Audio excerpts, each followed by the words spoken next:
ఓం నమః శివాయ శ్రీమాత్రే నమః. ఈ షార్ట్ వీడియోలో ఎవరికైనా సరే ఎటువంటి కోరిక ఉన్నా సరే ఆ కోరిక పరిపూర్ణంగా పూర్తి అవ్వడానికి ఒక తేలికైన ఉపాయం చెప్తాను.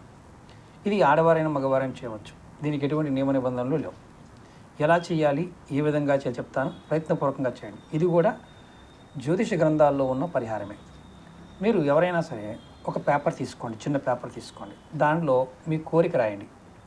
మీకు ఏ కోరిక ఉంటే ఆ కోరిక రాయండి. డబ్బు కావాలి, ప్రేమ కావాలి, సమ్ XYZ అలా. అంతేగాని నెగిటివ్గా వేరే వాళ్ళు కావాలి ఇలాంటివి రాయకండి. రాస్తే పని అవ్వదు.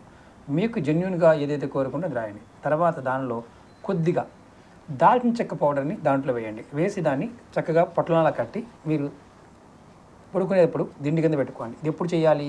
బుధవారం రోజు రాత్రి చేయాలి. గురువారం ఉదయం నిద్రలేవగానే ఈ పొట్లాన్ని తీసుకువెళ్ళి కర్పూరం పెట్టి కాల్చేయాలి. ఆ పౌడర్ని ఎక్కడైనా పారేయచ్చు, ఇబ్బంది ఏం లేదు. కాల్చిన పౌడర్ని ఇలా చేయడం వల్ల ఖచ్చితంగా మీ కోరిక